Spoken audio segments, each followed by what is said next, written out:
Hi viewers, আমি জাকির টেচওয়াল থেকে। আজকে আমি আবারও নতুন একটি ভিডিও নিয়ে আপনাদের সামনে হাজির হলাম। আজকে আমি আপনাদেরকে শেখাবো কিভাবে আপনি খুব সহজেই যে কোনো ছবির উপর টাইকোড বসিয়ে দিতে পারবেন। তো চলুন কথা না বাড়িয়ে আজকের ভিডিও শুরু করা যাক। তার আগে বলে রাখি, আপনি যদি আমার চ্যানেলে নতুন হয়ে থাকেন তাহলে চ্যানেলটি অবশ্যই সাবস্ক্রাইব করে দিবেন।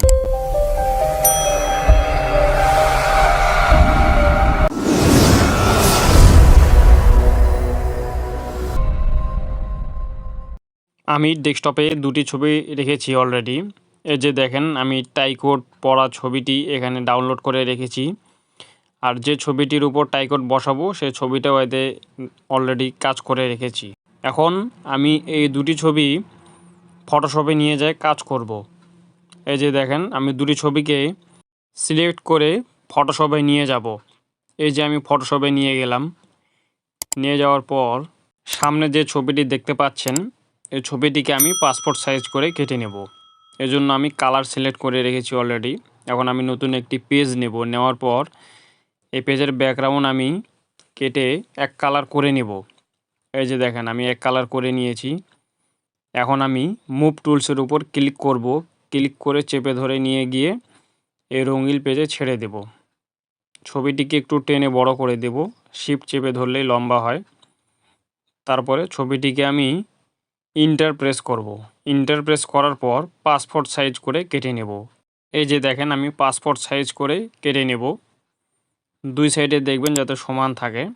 একটু কম বেশি হলে সমস্যা নাই, কারণ আমি ছবির অন্য পোশাক পরিয়ে দেব। এই যে টাইকোডের যে ছবিটিকে দেখছেন, এই ছবিটিও আমি পাসপোর্ট সাইজ করে কেটে নেব, কেননা দুটি ছবি পাসপোর্ট সাইজই হবে। এই যে আমি পাসপোর্ট সাইজ করে কেটে নিচ্ছি। কেটে নেওয়ার পর আবারও আমি এখন নতুন একটি পেজ নিয়ে নেব। আপনি নতুন একটি পেজ নিয়ে নেবেন। পেজ নেওয়ার পর পেজের কালারটি আমি আবারও এক কালার করে নিচ্ছি। পেজের কালার এক কালার করে নেওয়ার পর দুটি ছবি আমি এই একই পেজে নিয়ে যাব। সামনে যে দুটি ছবি দেখছেন, এই দুটি ছবিকে আমি এক পেজে নিয়ে যাচ্ছি। এই যে দেখেন, এক পেজে নিয়ে যাওয়ার পর এই যে টাইকোড পড়া যে ছবিটি দেখছেন, এই ছবিটি নিয়ে ওর উপর ছেড়ে দেব। ছেড়ে দেওয়ার পর দেখেন ছবিটি কিন্তু নিচে চলে আসলো। ডান পাশে দেখেন আপনাদের লেয়ার 1, লেয়ার 2। আমি লেয়ার 1কে চেপে ধরে লেয়ার 2-এর উপর নিয়ে যা ছেড়ে দেব। এই যে দেখেন, ছেড়ে দেওয়ার সাথে সাথে এই ছবিটি উপরে চলে এসেছে। এখন আমি হালকা জুম করে নেব। জুম করে নেওয়ার পর সাইজ করে অ্যাডজাস্ট করে নেব। এই যে দেখেন, আমি অ্যাডজাস্ট করে নিচ্ছি। আপনি শিফট চেপে ধরে হালকা ডানে বামে উপর নিচে যেটুকু প্রয়োজন সেটুকু আপনি সিলেক্ট করে নেবেন। নিচের ছবিটি দেখেন একটু ঘাড়ের সাইডে দেখা যাচ্ছে। আমি ঘাড় সাইডটি ক্লিক করে নেব। এই জন্য ছবির উপর ক্লিক করে ইরেজ টুল দিয়ে এই যে দেখেন, আমি সাইডগুলো একটু কেটে নিচ্ছি। এখানে বুঝতে হবে আপনাকে দুটি লেয়ার রয়েছে, একটা নিচে রয়েছে, একটা উপরে রয়েছে। আমি নিচের লেয়ারের ঘাড়ের যে অংশটুকু দেখা যাচ্ছিল সেটা আমি কেটে নিচ্ছি। কেটে নেওয়ার পর এই যে দেখেন, জুম করে একটু কাজ করবেন, তাহলে আপনার জন্য সুবিধা হবে। আপনি একটু হালকা ডানে বামে টেনে ছবির সাথে ফেসের সাথে যাতে টাইকোডটি বসে যায় সেভাবে অ্যাডজাস্ট করে নেবেন। এই যে দেখেন, আমি অ্যাডজাস্ট করে নিয়েছি অলরেডি। একটু কম বেশি থাকলে এটা কোনো সমস্যা না, কেননা ছবিটি এত জুম করে দেখা যাবে না। আপনি যখন পাসপোর্ট সাইজ করে বের করবেন, ছবিটি কিন্তু এত জুম করা যাবে না। অ্যাডজাস্ট হয়ে যাওয়ার পর সাইডে দেখবেন যদি একটু কালো অংশ থেকে যায়, তাহলে আপনি ছবির যে লেয়ারটি রয়েছে সেটার উপর সিলেক্ট করে কেটে দিবেন। কেটে দেওয়ার পর আমি এখন এটা পাসপোর্ট সাইজ করে কেটে নেব। ক্রপ টুলসে ক্লিক করে এই যে দেখেন 1.5, 1.85 এটা হচ্ছে পাসপোর্ট সাইজ। পাসপোর্ট সাইজ করে চতুর্দিকে টানলে অটোমেটিক কিন্তু স্কোয়ার মতো হয়ে যাবে। এই যে দেখেন, আমি স্কোয়ার মতো করে নিয়েছি। করে ইন্টার প্রেস করব। পাসপোর্ট সাইজ মতো কেটে গিয়েছে। এখন এর এক সাইড কম, এক সাইড বেশি দেখা যাচ্ছে ঘাড়।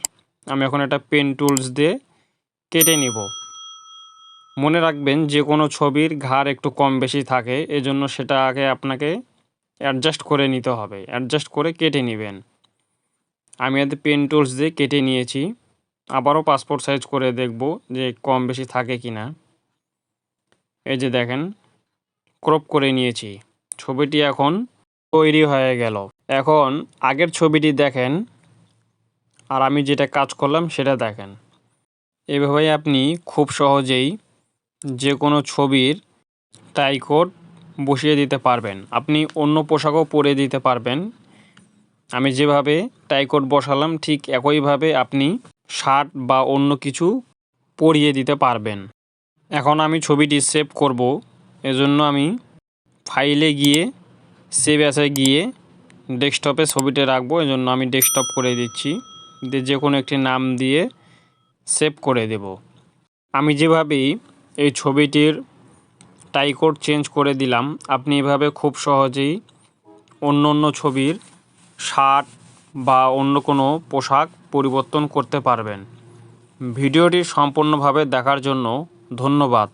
আপনাদের যদি কোনো প্রশ্ন থাকে তাহলে অবশ্যই কমেন্টে জানাবেন, আমি চেষ্টা করব আপনাদের সমাধান করে দেওয়ার।